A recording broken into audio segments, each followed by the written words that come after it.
Science of the Southland. I believe this is 252. My goodness, we've done too many of these episodes. Anyways, Jack here, Akshay and Jake are out on holiday stuff, but I wanted to get Jackson on here because we have a bowl game coming up, and I would know we're not going to record until that bowl game happens again. So, and there's a lot of just general footballness happening.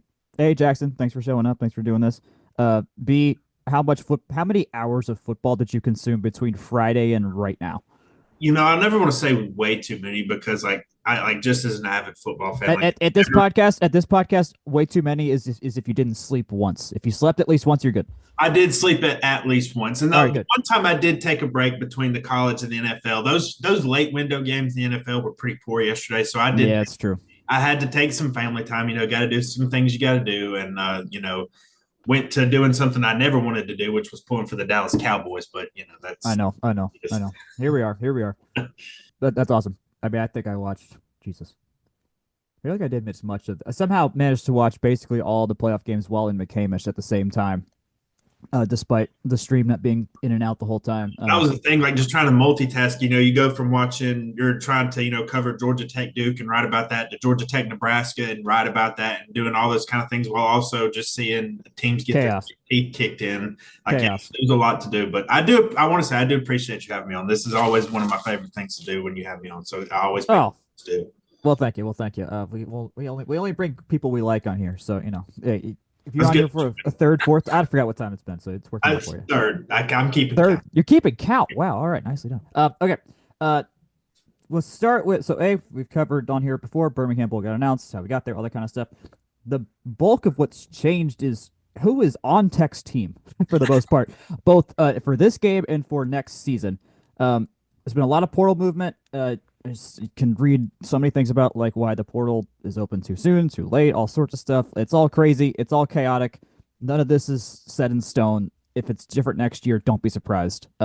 This is a funky system that we kind of have no control over. The college football is still the wildest of wild wests in semi-ish pro sports at this point. I think you can go as far as to say. So, if you're mad, you're right. You should be. Anyways, Tech right now has, at least according to 247, the 32nd best portal class, and On3 has it at 45th. I don't put as much weight into that, say, recruiting rankings, because, again, this is all just chaos, and who the hell knows what's going on. Also, all these guys haven't practiced together. They haven't done all the stuff to figure out where their playing time's going to look like. So don't put any stock into that. What we are going to put some stock in is what we need, and things that are getting filled up. We've got some defensive guys coming in. We've got some good wide receivers coming in. We've got a couple tight ends coming in. So I want to note on that, starting with Eric Rivers and Dean Patterson from Florida International, aka Pitbull University, filling in the wide receiver spots because we saw Singleton left, just committed to Auburn. We thought we didn't have Malik Rutherford for about a day and a half there, but he's back. And Christian Leary left, and so just filling in the wide receiver and these guys were good, it seems, for FIU. So mainly for you, Jackson. What's the how do you feel about this? I guess let's go there. Yeah, and I want to just piggyback off that. I won't go super long about it, but it's not that they don't matter, but people need to realize how many players are in the portal. Like there's over Right. 2,000 at this point. Like it's almost impossible to like grade all these guys and have them ranked properly. I encourage everybody to go look at the top transfer portal classes last year, and outside of Ole Miss and Miami, tell me a team that was successful that was ranked near the top there, like Florida State. A lot of those teams, like teams that Yeah, I went wonder how that went. heavy in the portal. USC was not good this year. Their record wasn't very good this year. A lot of teams that went heavy in the portal outside of Ole Miss and Miami didn't have successful seasons. And even those teams, they were built to try to go all in for this past year and make the playoff, and they didn't do it. But on the main topic here, I think it was getting the Rutherford Right. news, I think was super important because I had been talking about this a little bit. Not that the receivers wouldn't have been good, but you would have just had a level of uncertainty because I think Eric Rivers and Dean Patterson are both very good players. You have to be fair and say, hey, I think personally Conference USA is probably the worst conference in all the FBS. It's just top to bottom. The competition is not very good Right. throughout all of it. And so there is always that question of, hey, when they jump up a level, whatever your opinions are of the ACC, whenever you jump up to the Power Four level, what kind of production are you going to have? And at least, Malik Rutherford was a known look. I think Eric Rivers to me is majorly talented, and you can see some of that by some of the programs going after him. Like Miami really wanted him, Penn State, Hmm. Nebraska really wanted him. Like he was a Yeah. major target for a lot of teams, and he is extremely fast. I'm not saying you're getting a 1-for-1 swap with Eric Singleton and Rivers, because Singleton is a bit more proven at this level. Right. But Rivers is a very talented player. I think he's going to help continue to stretch the field. And then Patterson is kind of the opposite. He's a little bit what you're getting with losing Chase Lane. Is kind of a Hmm. bigger Hmm. body on the outside. He's 6'2", 205 pounds. Put up about 600 yards receiving or so last year. And I think you're losing experience at receiver. Singleton is Right. gone, and Right. then Abdul Janae's gone. Chase Lane's gone with experience. Leo Blackburn. Hopefully, he can find somewhere where he can be successful. Right. Yeah. He was Definitely. also a veteran piece, but without Rutherford coming back, you were dealing with some uncertainty. And Right. then, of course, you're hoping for some step ups next year for Bailey Stockton and Isaiah Canyon. But I'm a huge, huge fan of these pickups. They were must get at positions of need, and you had to fight off schools for them. So I Right. definitely expect them to have good years next year. And I like the kind of the idea of like these guys know how to work together too if they're on the Yes. same team before, so you don't there's a level of chemistry you don't have to work on or teach or go through as much here. But yeah, I think having a bunch of wide receiver options is always great. So yeah, that wide receiver room, as you mentioned, looks like Rivers, Patterson, uh, Rutherford, Canyon, what's his face, Bailey Stockton. So I'll be and interested to see how quickly like Haynes King builds a rapport with those guys, because he and yeah, Singleton hit it off immediately. Like go all the way back to the first Louisville game last year, where Singleton's first college game. Like him and right, yeah, he always had a connection. Like I want to see who Haynes builds that with next. Like he obviously has Malik, but just kind of losing some guys he's familiar with. So that'll be something to watch, next year. yeah. I think that's gonna be a good point. And in general, I mean, this is like in terms of reloading, this is a thing that is a thing Tech has not done to this level before. Is the Yeah. reloading ability versus rebuilding ability a thing that we had to come out of? It's nice to see us phase into this portion of how to operate as a team versus rebuilding, Mhm. and this is very emblematic of that. Tight end wise, got a couple of guys here: Harry Lodge from Wake Forest and JT Byrne from Cal. Those that watch Tech football know that we like to run the ball in so many different complicated ways, which requires some very good tight end blocking, which we got this year from Jackson Hawes at a supremely, supremely good level. And Scyther's going to probably be part of that next year. You were talking beforehand that JT Byrne at Cal had very, very good grades on his run blocking in particular, which I think, I mean, can definitely assume that that was a big reason why he was even a target for Faulkner's offense. Yeah, and I mean you hit the nail on the head. Like Jackson Hawes is going to get drafted in the NFL this year solely because he can run block. Like he got a Senior Huge, Bowl invite huge. because of it. Like Yeah. I was reading, Mel Kiper's, draft rankings and positions. Like Jackson Hawes is a top. I think he had him like number 7 in tight ends this upcoming year, and it's solely because of run blocking. So he was an underappreciated part of this offense. And like that was when I saw JT Byrne commit out of Cal, that was like my first thought, because I'd read a little bit about him and saw some PFF grades. Now he does have a little bit of a lower snap count, so it's not a large sample size, because I think he only ended up playing like 65 snaps last year, but like 55 of them were run blocking. Like he was on the field for a purpose. Yeah. So he's a big body too. Like, but both him and Harry Lodge are bigger bodies. I'm kind of interested to see where they fit in, and I think the depth piece is important here, because remember we had some injuries to the tight end position at just various points in the season. Yep. Yep. Scyther was out for the year. Avery Boyd was banged up at different points of the year. Jackson Halls and Rylan Gode were both banged up at different points of the year. So you had some, Luke Harper played a lot against North Carolina and had that big. Yeah. You Yeah. had Yep. different guys playing and everything, but I really do trust. Like I trust Buster Faulkner on a lot of things and Brent Key, but like they've identified tight ends in the portal and brought them in kind of seamlessly Mm-hmm. these past couple of cycles. So I do trust them here. I think Harry Lodge is the interesting one to me, like 6'6", 240 from, I think he's from Cambridge actually. Huh. Didn't put up huge stats, and his run block, like he played a lot more snaps than JT Byrne, but the run blocking grades were significantly worse. And I say this a million times on my podcast, and I said it to you like 3 times before we start recording. I know PFF isn't the gospel and they're not perfect. His run blocking grades were in like the 40s both years, so I'm kind of interested to see how they use him. Like maybe it's get better coaching and better technique and everything, and they've coached that position up well. But I'm excited to see what those guys bring, and they use tight ends a lot. I like this offense uses Yeah. Yeah, no, that's true. So having options is a big deal here. That's I think the big thing. That's the lesson from the offense is we're getting options. We have options at quarterback, literally. We have options at wide receiver. We have options at tight end. Hopefully, we have another big option in running back. If we get my dream of Haynes, and Haynes showing up, but Yeah. no news on if Justice is showing up yet. Um, Forgot to mention one other wide receiver, Dabron Gatling from South Carolina, who's got 4 years of eligibility left as well. So talk about a guy who can establish the Philo more or less more than King. So a lot of good stuff there. Um, work on the lines. Got some offensive linemen. Andrew Rosinski from North Carolina just committed. He's got 4 years. Jacoby Jones came in. Got Matthew Alexander from Central Florida coming in at D tackle. Melvin Jordan was a recent one from Morgan State at linebacker, which can imagine why some Morgan State guys would be leaving at this point with how just odd of a situation that is. And then we got a long snapper from Florida Atlantic, Luke, I think I want to say Whiting or Whitting. So filling in the needs. Anything else that stands out of how we've built, how so far they built the class? There's still guys to come still, but at least where we are now.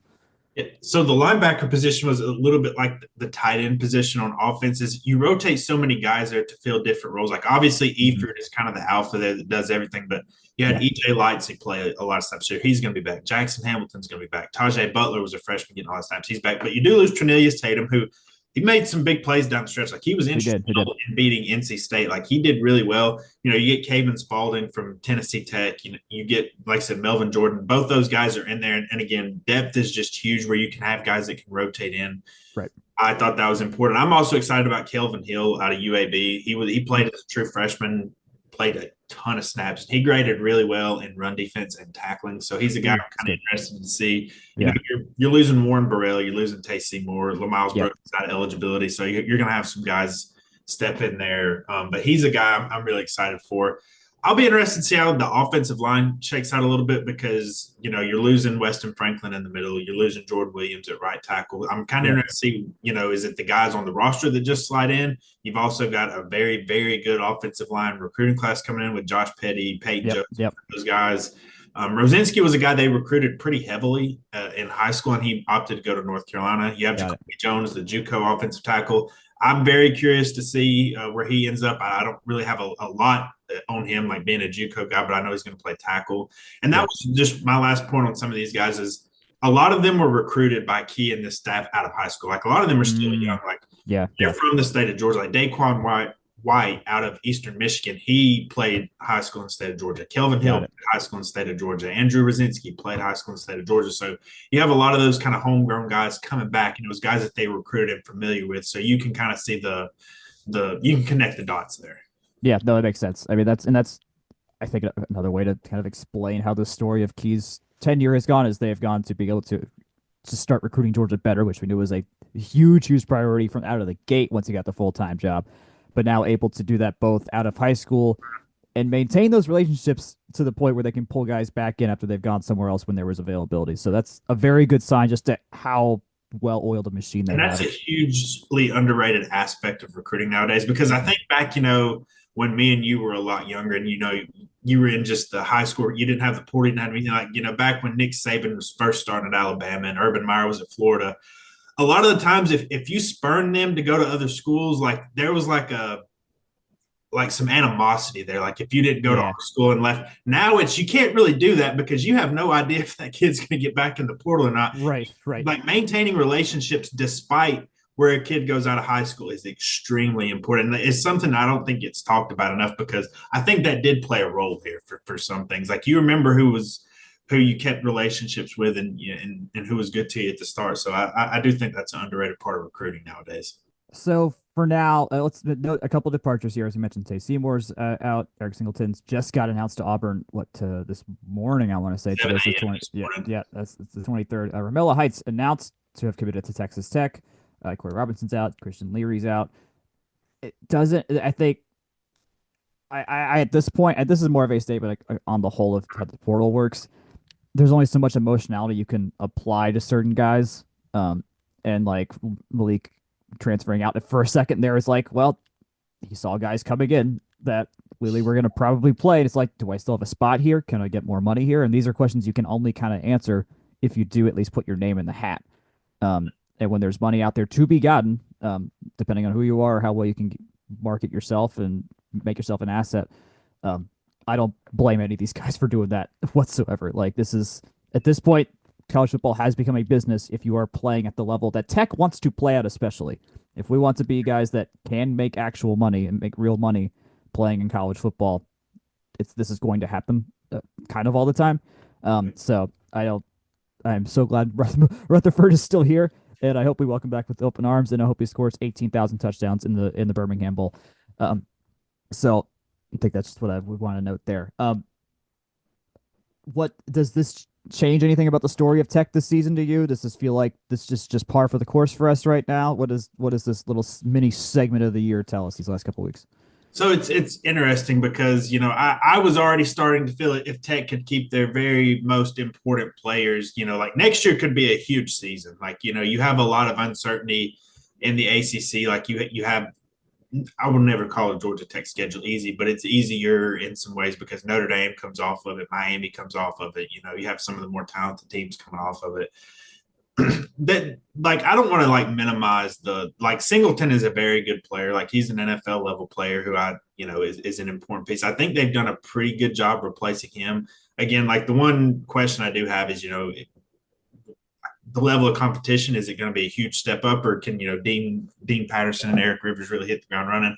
Now I will say Romello Height. I know a lot gets said. Well, he only had 2.5 sacks. Like, are we really sad to see him go? And I do think so, just because of losing a lot of veterans on the defensive line. And I Yeah, know Tech isn't loaded with first round picks on the defensive line like a lot of schools are. But Zeke Biggers is gone, Micaiah Scott is gone, Sylvain right. Youngman gone, Josh Robinson, Kevin Harris, like just important veteran pieces. So you know you're losing, and he Romello Height closed a lot of games well. Like I mean, He did. He did. he had the sack on Cam Ward at the end of that game. He Hmm. did well in the Duke, and he had an interception against NC State. Like he made some big plays, and when you don't have just easy replacements where you're just going to insert guys in, I do think it Hmm. is a question. So I can already tell my biggest question going into the spring and probably next season overall is going to be the defensive line. Uh, Yep. Yep. they did add Ronald Trippett from UTSA. I'm interested to see that he didn't start there, but he had some really good grades on PFF and put up some solid numbers. Getting Matthew Alexander from UCF, I do think was a pretty big deal. Like I know Miami was fighting for him as well, and winning those recruiting battles are always really good. But I do think losing Romello Height could end up being, he's not a better player than Singleton just in a vacuum. But I do think I don't, you're going to rely on a lot of young guys on the defensive line, like an Amontre Bradford, who, was a heralded freshman. And, he didn't play a ton this Yep. year, but he's got, I know Key talked about him a lot in fall practice. Guys like Jordan Boyd, Shy Meek Jones, just a lot of guys like that. You're really going to be relying on some young guys going into it. So that'll be a major question mark next year. Just kind of going off some of the other guys, like Corey Robinson was pretty solid this year, put up some good grades, but he didn't even start at the beginning of the year. No. Was splitting time with Ethan McKinney. It's not like I'm not ever going to say like I'm glad to see guys go, but like I wouldn't lose sleep over that one. Tate Right. Seymour is talented, and he's also still learning a lot. Like again, Yep. his PFF grades and his numbers, like his tackling was a little rough at times this year, and he was a redshirt freshman. Like this was his first major year playing. And again, I think they've done pretty well replacing guys in the secondary. So overall, like I'll be curious to see what kind of the plan is along the defensive line. And I do like the guys that got at receivers, but you're relying on guys that's got to step up now. When you lose impact players Yep. like that, now you got to have guys step up, and that's going to be the number one thing. Yep. That's gonna be the expectation in the locker room for sure at this point. Let's move on to the Birmingham Bowl, which I checked. Tech is a 3-point favorite in this game. I did not check what was it if Malik announcing he was coming back changed that at all, but I don't think it It's really been would have at it's this been point. that pretty much since me Gotcha. and you saw the announcement.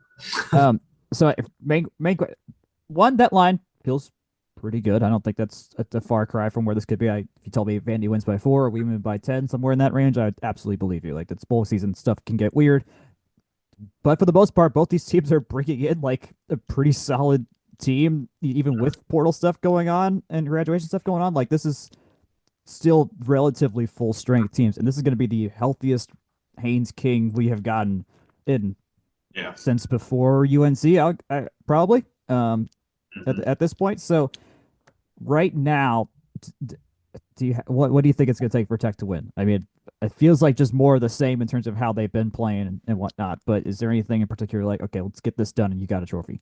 So we've kind of heard a little bit, or at least Brent Keith said a lot, like how similar these two teams are in style stylistically. So I'm kind Mhm. of interested to see, like, okay, Georgia Tech hasn't played a team that runs this kind of style Vanderbilt runs, and again, it's similar to Georgia Tech. So I'm wondering if like their own self scouting can help them Right. go against a very unique run game for Vanderbilt, and that is obviously like their strength. But like Diego Pavia is a very good quarterback. Obviously, like passing is not his biggest strength. Like he completes under 60% of his passes.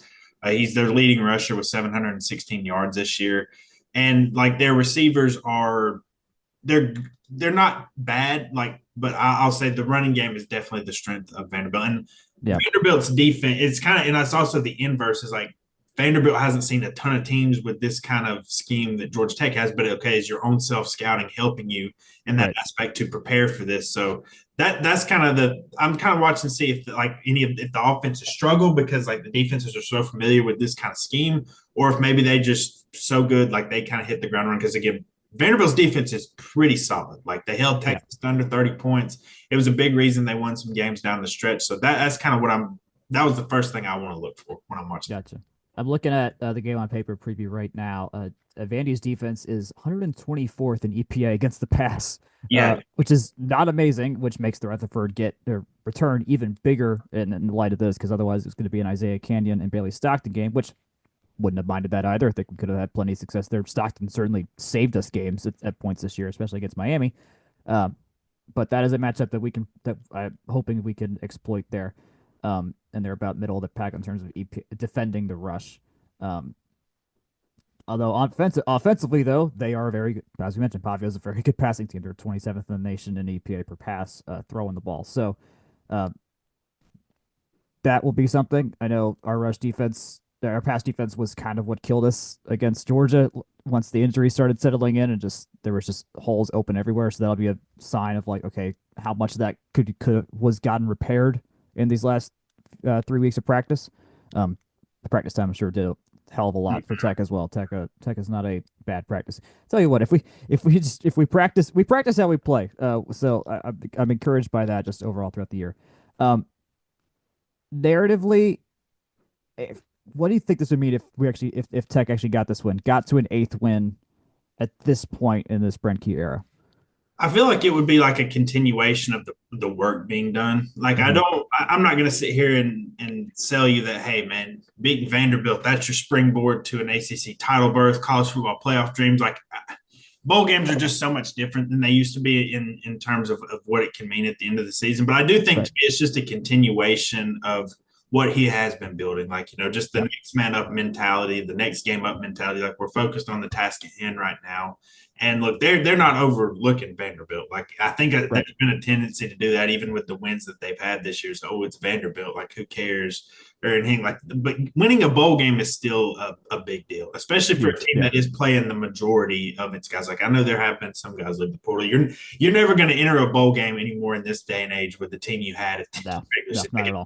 it's virtually impossible, basically, unless you're in the college football playoff. Which even Yeah. then, you have some guys, leaving and such. But to me, it's just a continuation. Like you improve on the win total from last year, and you're setting yourself up with Haynes King back, Jamal Haynes back, and Mm. League back, and as of right now, the coaching staff being retained as well, not losing anybody. Intact. Yeah. That's huge. That's huge. Setting up just what could end up being a big 2025. And if they do lose, I don't think it's just narrative shattering. Like again, No. Vanderbilt's Not at a all. solid team. Like they've beaten Alabama. They only lost by 3 to Texas.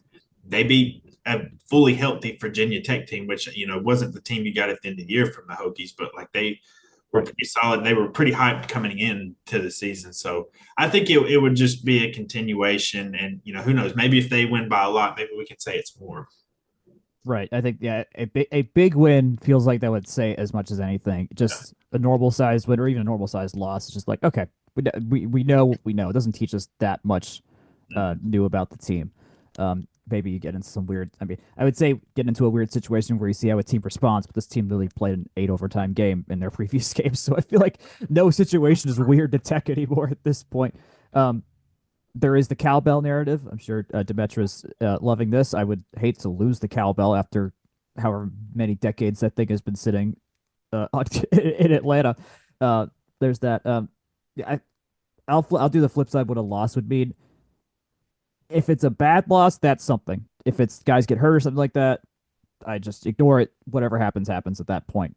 But if it is a moment where Tech gets out schemed in some way, or Diego Pavia finds a way to seriously exploit in scrambling or something like that, that's where you can be like, okay, you know that there's still some things to still be worked on to make the true leap from a that second tier ACC team to contending for the ACC title next year, which I think should is going to be the goal for them. The schedule is there to make that possible, for sure. Uh, and you can learn. I mean, even if this is just a bowl game, it's just a Birmingham Bowl. Not much. You're not playing for much. We're playing for to improve right now because so much of this team is coming back next year. The crux of it, offensively especially, is coming back next year. Um, you've got to be able to take a bunch of learnings from this and apply it to spring ball, which I think is the big thing. And I'll say I don't foresee a blowout in either No, direction. not at all. Not at all. Yeah. Even when they've been big underdogs, like, and I might be missing a game, but ever since Keith took over as the interim, and then when he got hired, like the only time I remember them being an underdog and then getting blown out was the Florida State loss with Zach Gibson and Zach Pyron. Like Right. that was a Yeah. little bit ugly. I mean, and I know they lost by double digits to Georgia when he was the interim coach, but like that was like a near 38-point spread, like that, and that game was competitive for like two and a That half. was competitive, and Tech was literally leading in that game. Like that was the Yeah, victory in right. itself. In that, so Even, and I know Tech's the favorite in this game, but I do like Tech rarely gets blown out. And again, I right. might be just missing something off the top of my head there. But also conversely, like they rarely just dominate teams from start to finish, Yep. even in games they win. So I do think this Right. game will be close. I also think it'll be a quick game, to be honest. Like A lot of running. A lot of running. That's just yeah, true. I A could lot of see running. this doing like a 2 hour, 45 minute, maybe closer to Ooh. 3 hour runtime here. Just with, I think there's going to be a lot of running in this game. I think it's a fair point. Yeah, just looking at our schedule this year, I mean, obviously only scored 6 against Virginia Tech, but the entire team was sick that week. So like, I just throw that out of the water. Notre Dame didn't have King, weird game. Throw that out of the water, and then yeah, pretty much everything else is as you would think. I mean, at this point, the 12-point loss to Louisville is the biggest glaring spot on And the I can go back and there's a million things about that game if you change. exactly, exactly. So yeah, things are yeah. I think at this point, yeah, it's that loss to Georgia. It's like okay, it still was a lot of points, but it wasn't in feeling a triple out. So yeah, two very competent teams. I mean, this is easily one of the more fun bowl matchups in the entire slate, just because there's a historic rivalry involved here. Two teams that are bringing most of their guys. They're not portal destroyed. The quarterbacks are there, both on the rise. Just two of the biggest, best characters of college football in general this year. Like this is such a fun. I'm glad this came out the way it is. I wish they were playing this in Nashville because the Music City Bowl would have been so fun. Yeah, That would have been I'm awesome. excited to go. I'll be at the game Yep. on Friday covering the game. So like I'm excited to go to Birmingham. I've been there a few times. I enjoy going there. But yeah, Nashville would have been fun. And like you were saying, like I think it's I don't know if the word giant killer is the proper phrase there, but Georgia Tech beat Miami, took Georgia to 8 overtimes. Vanderbilt beat Alabama, was very close to knocking off Texas. Like they've been, the Virginia Tech win at the beginning of the year was a big upset. Like they were 2 touchdown dogs at home. Yeah. So yeah, like I agree with you in that aspect. Two of the best stories of the year, and two teams that really care. Like both Yep. of these teams give a crap about being there, and both Right. of them want to win. Like you're not going to see them not care about this game. Like the Right. bowl, and I don't want to sound like I'm talking down on any programming, but like winning a bowl game for Vanderbilt is a massive deal because like It is. It is. Yeah. like it just doesn't happen a whole lot. Off the top of my head, I can't remember the last time they won a bowl game. So this would be a very It's been a while. No, this makes it more. Yeah, this makes it more fun for the Tech crowd as well. Just to know that you're going to play a team that actually wants to be there too. Like that's huge. This is hey, you're going to get an entertaining game no matter what here. Give me a prediction. Is Tech winning by a certain amount, or is it going to be a close loss? Where are we feeling? I have Georgia Tech 27-21. Okay. I think they'll make enough plays. I trust their passing game a little bit more, to be honest. Even not having Singleton there, I think I look for Malik Rutherford to find some way to impact the game. I think he'll have a touchdown, and then just having a healthy Haynes King and what that could mean. Like I like Yeah. I like Georgia Tech's advantages in certain areas. So like I think it'll be a close, fun game. I got Tech 27-21. 27-21. See what the closest score to what that this year was. Probably that Duke game where we won 24-14. It's closest score. So that feels I think that Duke game might be a nice comp as well in terms of all that. I will say Jamal Haynes gets his 10th rushing touchdown of the year, so that both Haynes and Haynes both combined for at least 20 rushing touchdowns of the season, both with at least 10. I do think Haynes just having a better shoulder is going to allow for the most dynamic play calling they've been able to do this year. I mean, granted, they kind of blew Georgia out of the water, but Kirby did acknowledge they thought he wasn't going to throw in the first half of that game, so the preparation was a little bit weird. Vandy obviously knows we can do anything we want in this game. Um, yeah, give me 33 to give me 33 to 30. Okay, a little higher score, and you're Look, taking the over. taking the over, I'm taking some fun point stuff here. Teams have been scoring against. I mean, our last three games have been within 5 points each. When everything was healthy and running and stuff like that. So there is all that to note. So yeah, it's not weird. Don't defense has always been slightly pervious, not impervious, just a little pervious throughout the year. Yeah, Yeah, but to me, like, and again, Vanderbilt is a good offense, but I think when Georgia Tech's got lit up on defense, it's been by really, really good offenses. Like, I mean, yeah, Syracuse was doing that to basically everyone. Like, they that's destroyed right, that's right. Miami at the end of that game. Louisville and Jeff Brom are always very good offenses. Miami put up some yards on Tech. You know, they didn't finish some drives. Georgia, of course, put some yards on Tech. So to me, it's Yeah. the really, really high level offenses that get Tech. And again, I'm not like talking ill of Vanderbilt, but they don't have the high caliber of You athlete. make a good point. You make a good point here because I was just thinking, you know what? Also, if we won by 10, that wouldn't surprise me. So 33 to Yeah. 23 also feels just as realistic to Yeah, me. and when I say not a blowout, when like I could see Tech winning this by 10, 13 points. I don't consider that a Right. blowout personally. Like to me, No, it's that's not a blowout. three No, no. touchdowns, Yeah. and like if the game's never close, Right. something like Yeah. No, I think that's fair. All right. Neato. Well, you heard Jackson. He will be in Birmingham. I will be in Birmingham. Jackson, where can the people find you before they can possibly find you in Birmingham if they find you on the streets?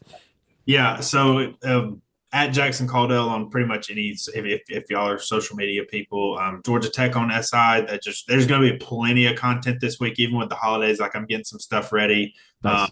so yeah, of course, you know from the Rumble seats, great. Georgia Tech on SI, maybe a notch below. Like I'll Well, we every week we internally share your PFF article every week. So that is a staple of our weekly consumption of I always appreciate that. There's always good collaboration with me and you guys. And like I said, this is one of my favorite shows to come on. I said it back, when I did my first podcast. I wasn't really in the Georgia Tech community until I came on this podcast. So I Oh always man. I love the chance to get to spread the word. But yeah, Georgia Tech on SI. There's gonna be plenty of content all week. We both do good sites, and I try not to compete with them too much. Hey, you do this for a living. We all, the rest of us have real jobs that we do this for fun. So no, as whatever we can feed you is good for you. So all right, Jackson, thanks for showing up. You got to go record your own podcast now. So Got to record our own podcast, and I got to be at State Farm Arena in a few hours. busy dude. All right, thanks, Jackson. Yes, sir. Thanks to Jackson for showing up. I wanted to make one note. If you are an alumni, the Tech Alumni Association is doing a tailgate. You may have seen it is at Top Golf. That is next door to the stadium. So if you were thinking about doing that as your pregame plan, that is super super convenient. So just wanted to note that. You might see me there. I think I'll be there. So there you go. You can find that there. Wanted to shout out Section 103 before we move on to women's basketball. I got one of the hats. Their new hats. The Brent Key one is already out of stock. It took only 3 hours for it to get sold out. The hat is great. It's got some cool little Easter eggs in there, and it's really just nice fit and everything. Doesn't have that weird tall front thing that makes your head look super weird. It's a great hat. You can get 10% off using code FTRS, and you get free shipping for any order over $80. Um, Historically, if we beat a ranked team, there's a discount. That happened for women's basketball when we beat the number 14 North Carolina. There was a 14% off sale the rest of the day. So you never know. Uh, with that, let me touch on women's basketball. Literally while we were recording with Jackson, they got the new rankings came out. Who were the number 17 Georgia Tech women's basketball is now the number 13 Georgia Tech women's basketball, moving up 4 spots after beating Rice 88-57, and number 23 Nebraska 72-61. I was able to watch both these games. Thankfully, they maintain being dominant in basically every game they've played in. There have very rarely been moments where they have not been the best team on the court. In the Nebraska, it was a 72-61 game. The lead was as much as 16. It played out like it was a larger lead than what ended up being the 11-point spread at the end. But either way, they dominated. They found ways to play. Not everyone is having great games, and they were able to complement themselves in other ways. We've mentioned the Torvik stats on here before. I won't go into too much, but just high level. They still have not played a game with a game score under 91. I want to say the Nebraska one was a 99. Chit Chat Wright had a career high 15 points against Nebraska. She is coming into her own right now, which she's already been good, but be able to just have a fast player with a high IQ and very intense player as well is huge for us coming off the bench. Can't do this without mentioning Danny Carnegie, who led Tech in scoring with 20 points against Nebraska. It really feels like she's a cheat code when we have her out there. We were talking about this. I was talking to Jake and Akshay about this. If her pull up three feels like is by far my favorite single shot selection that this team has right now. Like also in terms of like sheer things of like, yep, you see that, you want her to take it was like that. It's the Lorela Kubai like 2-foot layup or whatever. Like obviously her 3-pointer isn't a layup. She's had some games where she's missed more than she's made, but if she gets that shot, she's going to take it every time, and it's what's making the difference, right? It is one of the reasons that this team is making the strides that they're making right now, is that they've got so much depth and so much quality depth right now. They can have a bunch of different looks, do a bunch of different things, and keep teams on their toes. And they play intensely for 4 quarters. They can outrun teams a lot, which may get them a little tired at the end of games, but it doesn't really matter. If you're winning by 15 or so, as they always have been against these big teams, outrunning a team is going to do the job for the most part. And it's huge. And and they have the defense to back it up right now as well. Inez Noura has been fantastic. Ari Termes was day to day. She didn't play the Rice game, but she came back, played the Nebraska game, looked good in that game as well. There is just not really a sore spot on this team right now, and that is absolutely fantastic. They get a nice long break. They don't play until the Sunday, the 29th against Pitt. That is a Sunday. That is at McCamish Pavilion at 2 o'clock. If you can be there, be there. The crowd was good against Nebraska after the men's game against Duke, which was great. There was almost 2,000 people at this game, which is historically a good mark for the women's basketball team. So it'd be really cool if we can break that 2,000 attendance mark. That'd be huge for them, and they deserve the attention. They deserve every little bit that they can get, and that is partly why I and Jake and everyone from the Rebel Seat is here to talk about them, because we love this team, and they need to get as much attention as they can get. If you want to read the recap, me and Maggie Doster did the recap for the Nebraska game, so you can find some stats and intel there. Men's basketball played Duke. They lost. Wasn't amazing. Kind of went as expected. The crowd was mostly Duke fans, as expected, which this is sadly par for the course at McCamish right now for the guys' team. Hopefully they'll get some stuff to turn it around. That is all I have. A bunch of us will be in Birmingham this week. If you are there and you see us, come say hi. I have from the Rebel Seat stickers. I have a little stack on my desk that I would love to give away to people. So if you're going to be at the alumni tailgate, come say hi to me. I'll have them there. Hopefully we get a big win at the Birmingham Bowl and we keep the cowbell. That's the goal here. Thanks for listening. Go Jackets.